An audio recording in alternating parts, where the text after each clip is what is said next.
Hello guys, welcome to my YouTube channel. अपन राष्ट्र निर्माण की चुनौतियाँ चैप्टर में सबसे अंतिम टॉपिक है वो राज्यों का पुनर्गठन। राज्यों का पुनर्गठन किस प्रकार से हुआ था इसके बारे में आज अपन देखेंगे।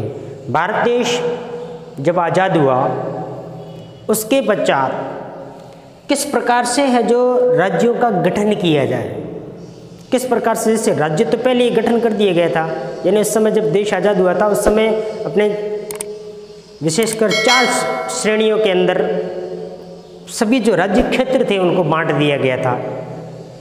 भाग क, भाग ख, भाग ग और भाग घ, यानी भाग ए, बी, सी और डी, इस प्रकार से 4 श्रेणियों के अंदर जितने भी उस समय 29 राज्य क्षेत्र थे, उन 29 राज्य क्षेत्रों को इस प्रकार से ए, बी, सी और डी क्षेत्रों के अंदर बांट दिया गया था। जब भारत देश अंग्रेजों के गुलाम था तो 1920 के दौरान नागपुर अधिवेशन, जिस समय कांग्रेस जो कि मुख्य पार्टी थी भारत की, और 1920 के अंदर जब नागपुर अधिवेशन, कांग्रेस का अधिवेशन चल रहा था, तो उस अधिवेशन के दौरान कांग्रेस के दिमाग में एक विचार आया कि जो ये राज्य भारत के अंदर जो प्रांत हैं, उस समय 9 प्रांत, बड़े बड़े 9 प्रांत हुआ करते थे, ये इनका जो विभाजन किया गया ये ठीक नहीं है। यानी हर तरह के क्षेत्र देखा जाए तो इनका विभाजन ठीक नहीं है। और इन्होंने सोचा कि जब भी भारत देश आज़ाद होगा हम राज्यों का पुनर्गठन करेंगे। ये जो भी प्रोविंस बनाए गए हैं, ये जो राज्य बनाए गए हैं, ये जो प्रांत बनाए गए हैं, इन प्रांतों का पुनर्गठन करेंगे और इसको व्यवस्थित ढंग से, सही ढंग से इनका विभाजन करेंगे। ये उनके उस समय दिमाग में थी और उन्होंने तय कर लिया था कि जैसे भारत देश आज़ाद होगा हम ये काम करेंगे और बढ़िया ढंग से, सुव्यवस्थित ढंग से, अच्छे ढंग से भारत का निर्माण करेंगे। ये बात उनके नागपुर अधिवेशन में उन्होंने तय की थी, उन्होंने सोची थी। तो जब भारत देश आज़ाद हो गया, उस समय संविधान बन रहा था, तो उस समय संविधान सभा के अध्यक्ष, स्थायी अध्यक्ष डॉक्टर राजेंद्र प्रसाद थे। और डॉक्टर राजेंद्र प्रसाद ने 27 नवंबर 1947 को 27 नवंबर 1947 को ये राज्यों का, यानी जो ये अपने राज्य क्षेत्र थे, इनका पुनर्गठन कैसे हो, यानी अधिकतर है जो उस समय जब भारत देश आज़ाद हुआ तो भाषा के आधार पर है जो मांग उठ रही थी अलग प्रांत होने की, अलग राज्य बनने की, यानी भाषा के आधार पर है जो अलग राज्य बनाए जाए, इस प्रकार की देश के हर भाग से इस प्रकार की मांग उठ रही थी। तो भाषा के आधार पर है जो इनका विभाजन कैसे किया जाए, इनका है जो पुनर्गठन कैसे किया जाए, इसके लिए 27 नवंबर 1947 को भाषाई प्रांत आयोग, जिसको LPC, लैंग्वेज प्रोविंस कमीशन, यानी भाषाई प्रांत आयोग, जो कि 4 सदस्य ही था, यानी जिसके अंदर 4 सदस्य थे। और इनके इस जो भाषाई प्रांत आयोग के अध्यक्ष थे वो थे S.K. धर।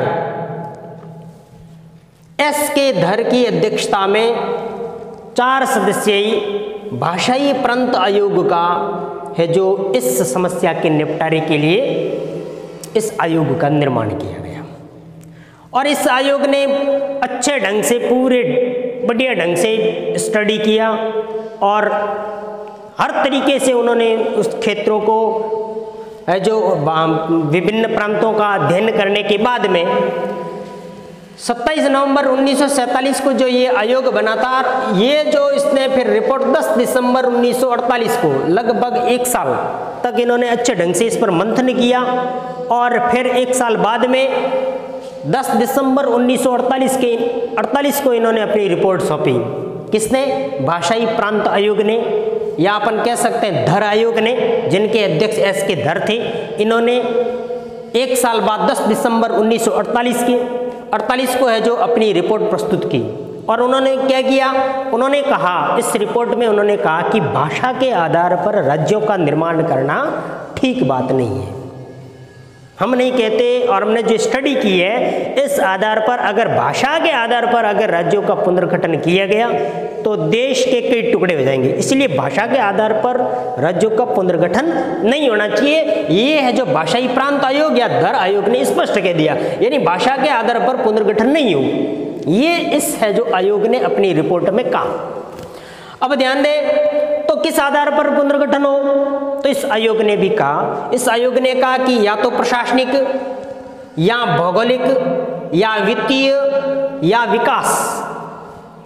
ध्यान दें, इन्होंने कहा कि भाई अगर या तो प्रशासनिक आधार पर या भौगोलिक आधार पर या वित्तीय आधार पर या विकास के आधार पर इनका पुनर्गठन होना चाहिए। भाषा के आधार पर पुनर्गठन करना बहुत खतरनाक हो सकता है और ये देश के लिए बड़ी समस्या पैदा कर सकता है।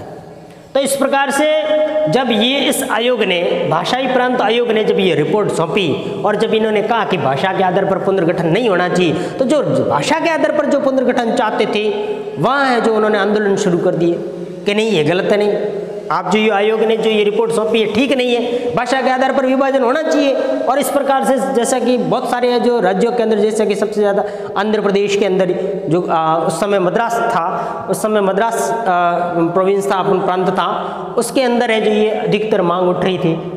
तो जब इसने ये भाषाई प्रांत आयोग ने जब ये रिपोर्ट सौंपी तब जो देश के विभिन्न भागों के अंदर आंदोलन शुरू हो गए और कई है जो लोग इनका विरोध करने लगे और इस प्रकार से बहुत सारी समस्याएं क्रिएट करने लगे। तब उन समस्याओं को सुलझाने के लिए इन आंदोलनों को कम करने के लिए, उनको शांत करने के लिए कांग्रेस कार्य समिति, ये दिसंबर 1948 में उन्होंने रिपोर्ट सौंपी थी और उसी दिसंबर 1948 में ही कांग्रेस कार्य समिति ने एक पीपीवी एक समिति बनाई और पीपीवी में पंडित नेहरू, पी से पंडित नेहरू, इस पी से पट्टाभी सीतारमैया और इस वी से वल्लभ भाई पटेल, इन तीनों को उस समय यही प्रमुख नेता थे कांग्रेस के। इन तीनों ने एक समिति बनाई और इन समिति ने वापस से जो इसका अध्ययन किया और 1 अप्रैल 1949 को, दिसंबर 1948 में ये कमेटी बनेगी और 1 अप्रैल 1949 में इन्होंने अपनी रिपोर्ट दी और रिपोर्ट में क्या कहा, रिपोर्ट में यही बात कही कि भाषा के आधार पर पुनर्गठन ठीक नहीं है, भाषा के आधार पर पुनर्गठन नहीं होना चाहिए। वो बात है जो कांग्रेस कार्य समिति पीपीवी समिति ने ये रिपोर्ट 1 अप्रैल 1949 को सौंपी और कहा भाषा के आधार पर पुनर्गठन नहीं हो। तब जैसे ये समिति, कार्य समिति ने ये है जो फैसला ये सुनाया या अपनी रिपोर्ट के अंदर जब ये बात की, तब है जो मद्रास के अंदर उस समय 2 भाषा बोलने वाले लोग रहते थे, एक तमिल और दूसरी तेलुगु। तो वहाँ है जो ये अधिकतर है जो डिमांड, सबसे पहले आंध्र प्रदेश में ये सबसे ज़्यादा, ये मद्रास के अंदर ही सबसे ज़्यादा ये मांग उठ रही थी और तेलुगु भाषा जो बोलने वाले लोग थे वो कह रहे थे हम तमिल से हमें अलग किया जाए और हमारे लिए तेलुगु भाषा बोलने वाले लोग हैं उनके लिए है जो आंध्र प्रदेश नाम से अलग राज्य बनाया जाए। तो इस मांग को अच्छे ढंग से वहाँ उस समय तेलुगु भाषा जो बोलने वाले लोग थे उनके गांधीवादी नेता थे जिनका नाम था पोट्टी श्री रामालू। उन्होंने इस विषय को लेकर के यानी तमिलनाडु या तमिल भाषा बोलने वाले को अलग क्षेत्र बनाया जाए और तेलुगु भाषा बोलने वाले क्षेत्र को अलग बनाया जाए और इस विषय को लेकर के इन्होंने पोट्टी श्री रामालू ने उपवास पर बैठ गए। उन्होंने कहा हमारी इस डिमांड को स्वीकार करना ही पड़ेगा, चाहे इन कमेटियों ने भले ही मना किया हो भाषा के आधार पर नहीं, लेकिन हम तो भाषा के आधार पर राज्य चाहते हैं। और इस प्रकार से ये उपवास पर बैठ गए और इस अनशन पर बैठ गए और इन्होंने 56 दिन तक भोजन ग्रहण नहीं किया और 56 दिन के बाद में इनकी मृत्यु हो गई।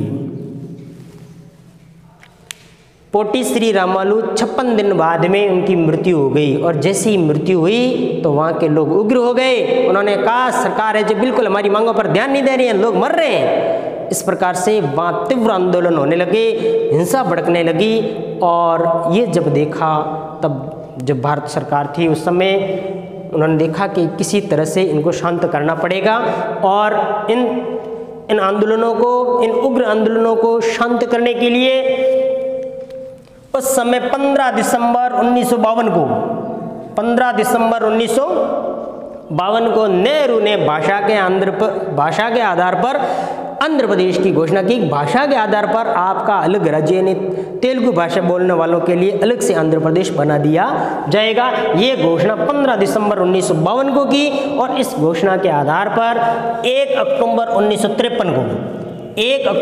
1953 को आंध्र प्रदेश का अलग राज्य बनाया गया, आंध्र प्रदेश का गठन किया गया मद्रास राज्य से। और इस प्रकार से तमिल वो भाषा बोलने वाले वो मद्रास रह गया और तेलुगु बोलने वाले वो कौन सा राज्य बन गया, आंध्र प्रदेश बन गया। इसी प्रकार जब ये मांग मान ली गई, तेलुगु भाषा बोलने वालों के लिए आंध्र प्रदेश बना दिया गया, तो देश के विभिन्न भागों के अंदर ये मांग उठने लगी कि भाई जब वहाँ है जो भाषा के आधार पर राज्य बन गया तो हमारे यहाँ क्यों नहीं। तो इस प्रकार से अलग अलग, जैसे पंजाब में मांग उठने लगी, बिहार में, मैसूर के अंदर, तो हर तरीके से हर इस प्रकार से बम्बई में हर जगह जो ये मांग उठने लगी कि भाई भाषा के आधार पर हमारे यहाँ भी है जो अलग राज्य बनाए जाए। तो इस प्रकार से जब भारत के विभिन्न भागों के अंदर आंदोलन शुरू हो गए, तब इन आंदोलनों को शांत करने के लिए, लोगों को शांत करने के लिए क्या किया, केंद्र सरकार ने 1953 में राज्य पुनर्गठन आयोग की स्थापना की गई।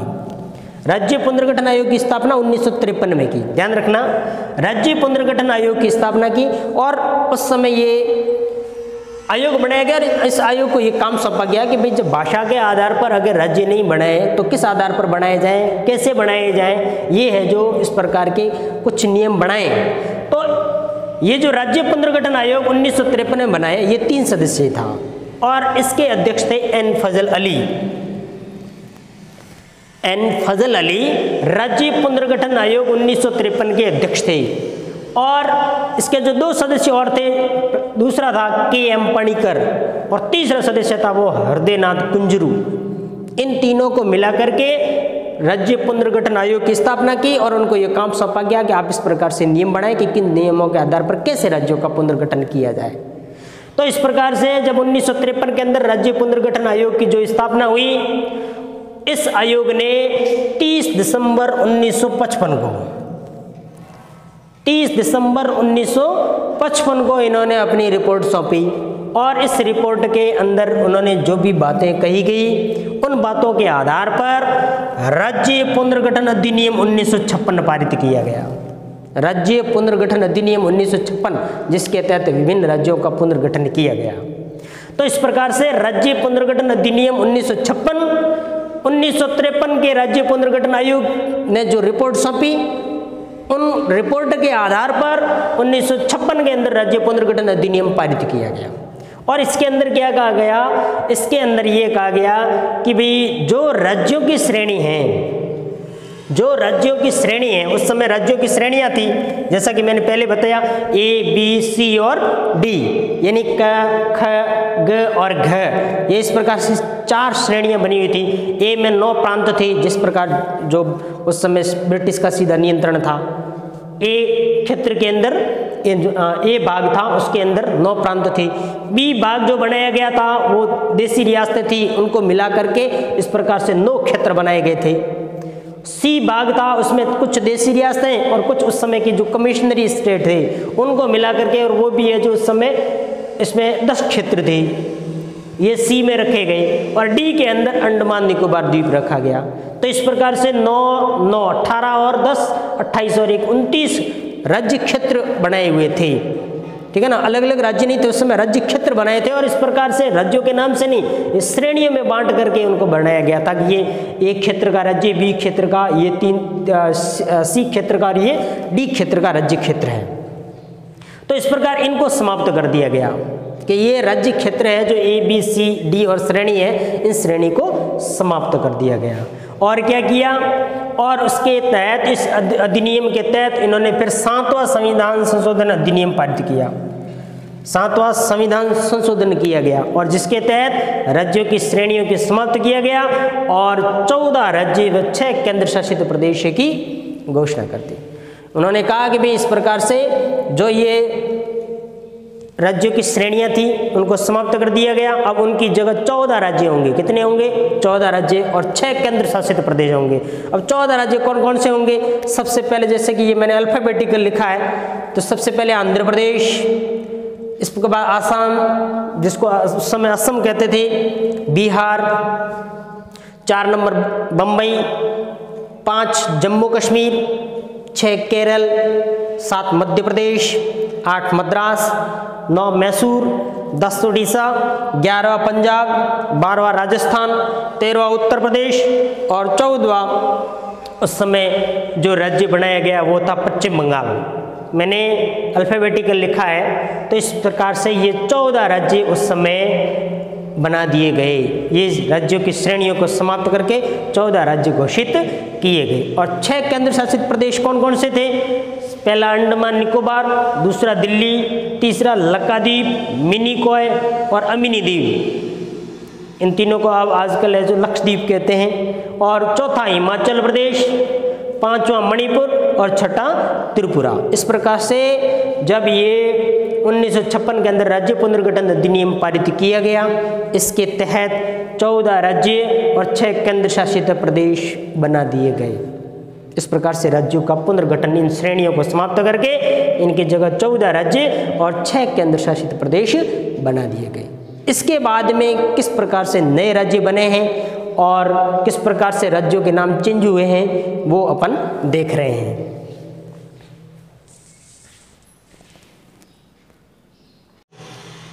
उन्नीस सौ 56 के बाद में देश के विभिन्न भागों से, देश के विभिन्न राज्यों से समय समय पर अलग राज्यों की मांग उठी और इस प्रकार से अलग राज्य बनाए गए। तो कौन कौन से राज्य 1956 के बाद में नए राज्य बने हैं उनके बारे में चर्चा करेंगे। तो 1960 में बॉम्बे राज्य से, उस समय बॉम्बे राज्य था और उसमें 2 प्रकार के यानी 2 भाषाएं बोलने वाले लोग थे, एक गुजराती और दूसरे मराठी। तो इस प्रकार से बॉम्बे राज्य से 2 राज्य बना दिए गए, गुजराती बोलने वाले गुजरात और मराठी बोलने वाले महाराष्ट्र। तो इस प्रकार से बॉम्बे राज्य से 2 राज्यों का निर्माण हुआ 1960 में। इसी प्रकार 1963 में असम से नागालैंड बनाया गया। नागा जातियों ने इस प्रकार से जो विद्रोह किया कि भाई नहीं, मैं जो अलग है जो क्षेत्र बनाया जाए, हमारा राज्य अलग बनाया जाए। तो इनकी मांग को भी है जो 1963 में स्वीकार किया गया और असम से नागालैंड बनाया गया। 1966 में पंजाब में भी पंजाबी बोलने वाले थे और कुछ लोग हिंदी बोलने वाले थे, तो हिंदी भाषी लोगों के लिए हरियाणा बना दिया गया। पंजाब से अलग हरियाणा 1966 में शाह आयोग की सिफारिशों पर बना दिया गया। और इसी प्रकार से 1971 में जो हिमालय के तलहटी में रहने वाले लोग थे उनके लिए हिमाचल प्रदेश बनाया गया और इस प्रकार से 1971 में हिमाचल प्रदेश को पूर्ण राज्य का दर्जा दिया गया। इसी प्रकार 1972 में असम से ही त्रिपुरा, मेघालय व मणिपुर 3 राज्य बनाए गए। असम से ही 1972 में त्रिपुरा, मेघालय व मणिपुर 3 राज्यों का निर्माण किया गया। इसी प्रकार 1987 में असम से अरुणाचल प्रदेश, गोवा व मिजोरम इनको राज्यों का दर्जा दिया गया। असम से ही अरुणाचल प्रदेश को अलग राज्य बनाया गया, मिजोरम को और गोवा को भी जो राज्य का इसी समय दर्जा दिया गया 1987 में। इसी प्रकार 2000 में सन 2000 में मध्य प्रदेश से 1 नवंबर 2000 को छत्तीसगढ़ बनाया गया। 9 नवंबर 2000 को उत्तर प्रदेश से उत्तरांचल बनाया गया और उसी प्रकार से 15 नवंबर 2000 को बिहार से झारखंड बनाया गया। तो सन 2000 में 3 नए राज्यों का गठन हुआ, 3 नए राज्य बनाए गए। 2014 में आंध्र प्रदेश से तेलंगाना क्षेत्र अलग किया गया और इस प्रकार से 2 जून 2014 को तेलंगाना राज्य बनाया गया। और 2019 में अपन सभी जानते हैं जम्मू कश्मीर का राज्य का दर्जा समाप्त करके केंद्र शासित प्रदेश घोषित किया गया और लद्दाख व जम्मू 2 प्रकार के केंद्र शासित प्रदेश घोषित किए गए। अब ये तो अलग अलग राज्यों का 1956 के बाद में गठन हुआ, लेकिन ध्यान दें फिर जो विभिन्न नाम परिवर्तन किए गए। अब नाम परिवर्तन किन के किए गए ध्यान दें। 24 जनवरी 1950 को संयुक्त प्रांत जो उस समय नाम चलता था, जो कि वर्तमान में उत्तर प्रदेश है, तो ये संयुक्त प्रांत से उत्तर प्रदेश 24 जनवरी 1950 को किया गया। इसी प्रकार 1969 में मद्रास का नाम बदल करके तमिलनाडु किया गया 1969 में और 1973 में मैसूर का नाम कर्नाटक कर दिया गया। और 1973 में 1973 में लक्षद्वीप, मिनिकॉय व मिनी द्वीप, इन तीनों का नाम बदल कर लक्षद्वीप किया गया। और इसी प्रकार 1992 में दिल्ली का नाम है वो बदल करके एनसीआर, राष्ट्रीय राजधानी क्षेत्र, नेशनल कैपिटल रीजन्स, ये है जो नाम 1992 में दिल्ली का रखा गया। 2006 में पांडिचेरी का नाम पुदुचेरी कर दिया गया। 2006 में उत्तराखंड का नाम उत्तरांचल कर दिया गया और 2011 में उड़ीसा का नाम ओडिशा कर दिया गया। 2006 में पांडिचेरी का नाम पुडुचेरी किया गया और उत्तराखंड का नाम उत्तरांचल किया गया व 2011 में उड़ीसा का नाम ओडिशा कर दिया गया। इस प्रकार विभिन्न है जो राज्यों के नाम भी परिवर्तन किए गए जो इस प्रकार रहे और जो नए राज्य बनाए गए वो इस प्रकार थे। अच्छे ढंग से इनको तैयार कर लें।